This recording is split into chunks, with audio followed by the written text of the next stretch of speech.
Мынау кішкентай ғана зубной паста секілді. Мына шетін майлайды да, тюбик. Тік шектің ішіне кіргізеді, мына сыға салады. Шынымен адамдар ұялады айтуға. Қорқытады ғой, ойбай, ана жеріңді масқара қылады, ауырады. Мынау түйіршікке аппаратпен сорып алады да, түбіне кальций салады. Спортпен шұғылдануға қазір сізге болмайды десе, өзіңе сұрақ қояды. Мен бір жылға абонемент сатып алдым ғой деп. Мен не істеймін?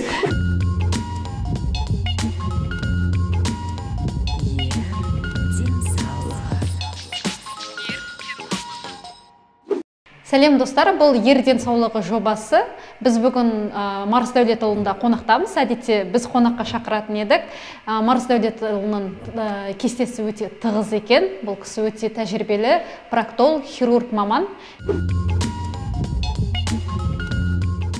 Адам өзінде геморрой басталғанын қалай байқайды? Алғашқы симптомдары және байқаған бетте не істеу керек?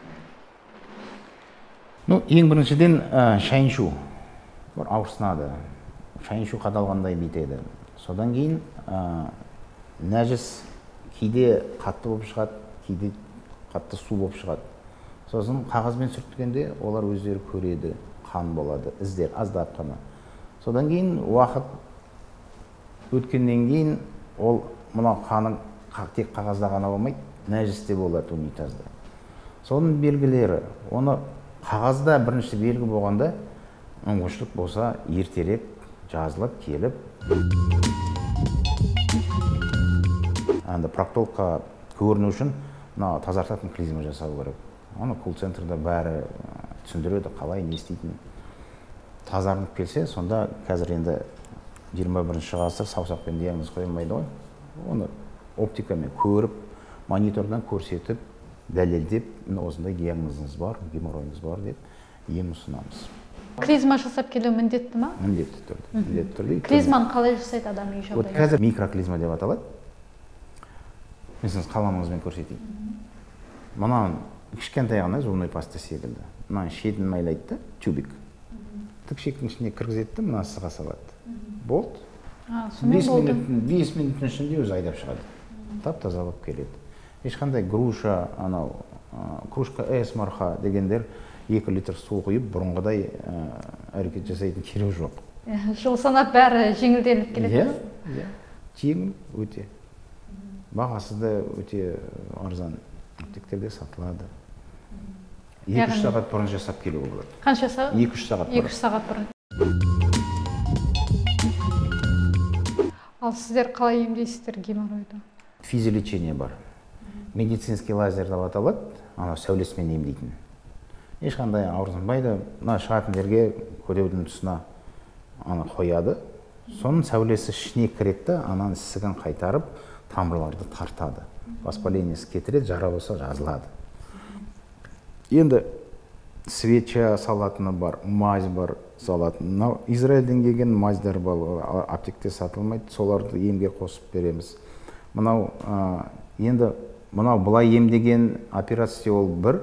Егер үстіңгі жақтан гастроэнтерология жағынан проблем болып тұрса, ол геморройды қайрадан шығарып жібереді. Егер запордан құтылмаса, поностан құтылмаса, не ішіп, не жеп отқанын дұрыстап қадағалап жүрмесе, геморрой бәрі шығып кетеді. Сондықтан біз ем істегенде мына диета мынандай істейсің деп айтамыз.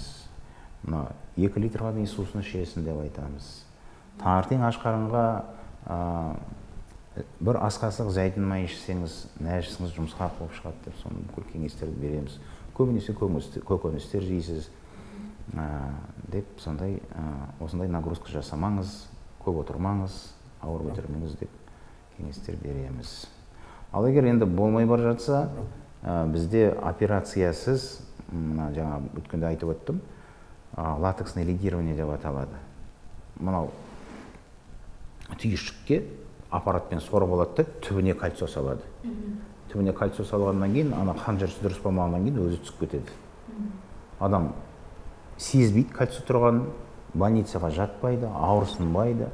2 апта сайын бір кальций салып, сол 3-4-5-ке дейін салуға болады, геморройдан құтылуға болады. Бірақ оның стадиясы сол 2-3, егер 3 пен 4-ке кетсе, кольцо салуға болмайды. Сондықтан уақытты өткізіп алмай ертерек көрінген дұрыс болады.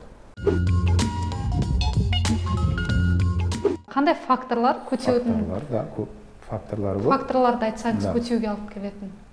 Жаңағы біз алдында кішкене айтып өттік. Отыратын өмір салты. Отыратын өмір салты. Мынау гастроэнтерология жағынан, үстіңгі жағынан да дұрыс тамақтанбау. Не жегенде сонда әсері береді? Не жемеу керек? Мынау немесе аз мөлшерде.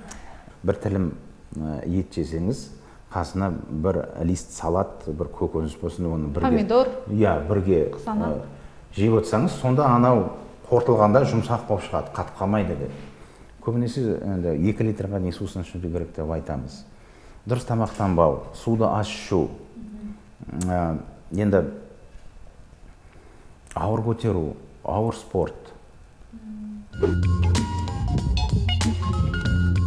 Яғни спортпен шұғылданған кезде, мысалы фитнес залдар дейміз, тренажерный залдарға барғанда кез келген зіл темірді көтере бермеген жөн, яғни салмағына қарай.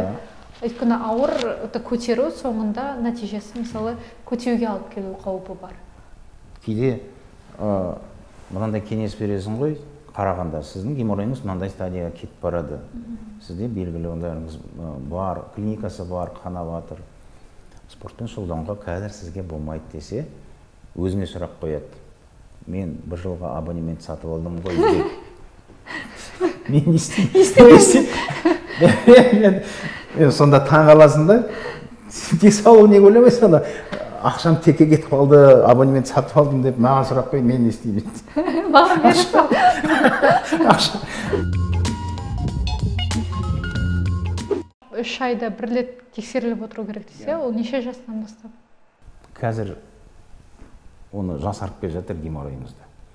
Мана қазір 18-20 жастағы да бір жігіттер бар. Енді жаңа өттім ғой, программист, IT специалистер.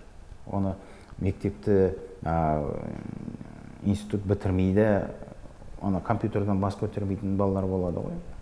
Олардың да қазір геморройы өкінішке орай қазірде жас шағында белгісін беріп жатыр. Бұрын біз геморройға қатынасты бір категорияға бөлетінбіз. Мынау категория алыс жолға жүретін дальнобойщиктер айтып жатамыз. Көп рөлде жүретіндер. Қазіргі уақытта мынау IT мамандар, компьютерден бас көтермейтін, солар кіретін болды қазір, водительден басқасы. Яғни қауіпті зонада бір орында ұзақ отыратын адамдар. Застой, бір орында отыратын солар. Әр 60 минутты 2-ге бөлесіз. 45 минут отырсаңыз, телефоныңызға будильник қойып қой дейміз. Тың дейді, SMS секілді. Сіз міндетті түрде 15 минутқа тұрасыз ба, жүресіз ба, жатасыз ба, үйде болсын, жұмыста болсын, көлікте болсын, 45 минуттан көп отыруға болмайды. Бүкіл проблемалар содан. Шынымен адамдар ұялады айтуға. Сондықтан оны осылай міне сіздердің арқаларыңызда осылай ашық айтып отыру керек. Қасындағы семьядағы туысқандарына қарап айтып, мен бардым, ешқандай ұяты жоқ. Ол ешқандай ауырмайтын зерттеу екен. Біреу қорқытады ғой, ой бай, ана жеріңді масқара қылады, ауырады, бармаңдар деп. Біз ауыртпайтын маз гельмен жағамыз. Тем более медицина жыл санап дамып келе жатыр. Мысалы, бұрын күрделірек емдесе, мысалы ауыртсынып, ал қазір мысалы жеңіл түрлеріне көшті деген сияқты. Сосын зерттеу өткеннен кейін көп айтады, біз қорқып едік, қатты ауыратын шығар деп, ауырмайды екен ғой деп қуанып кетеді. Даже біздің мынау кольцо салғаннан кейін олар қорқып жатады, енді кішкентай болса да операция деп саналады ғой. Бірақ ешқандай ауырсынбайды. Кольцо саламыз, сосын олар тұрады да айтады, болды ма деп, болды дейміз. А что, так можно было тогда?